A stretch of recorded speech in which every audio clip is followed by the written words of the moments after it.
ဒီနေ့ညမှာတော့လေကျမလေးအရန်ရင်လေးခုံပြီးတော့အရန်ပျော်နေပါတယ်ကျမသားကြီးလေးအတွက်ပေါ့နော်ဘာလို့လဲဆိုတော့ကျမသားကြီးလေးကပစ္စည်းတစ်ခုကိုသူကကျမတို့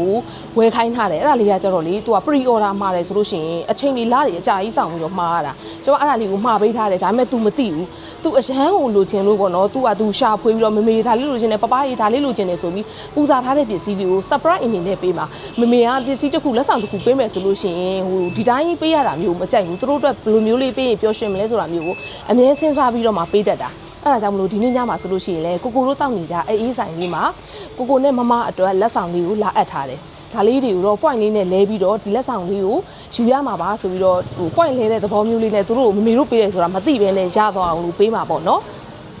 လက်ဆောင်ထုံလေးကတော့ကိုကိုအတွက်မမအတွက်ပြင်ဆင်ပြီးသွားပြီကိုကိုနဲ့မမကတော့အိမ်ပေါ်မှာစာတင်နေကြတယ်စာတင်ပြီးရင်တော့အေးဆိုင်ကိုခေါ်လာပြီးတော့ဒီလက်ဆောင်လေးက point နဲ့လဲပေးမယ် Christmas လက်ဆောင်လေးပါဆိုပြီးတော့ကိုကိုနဲ့မမကိုပေးမှာပါအဲ့ဒီခါကျရင်တူတူလိုက်ကြည့်ပေးဦးနော်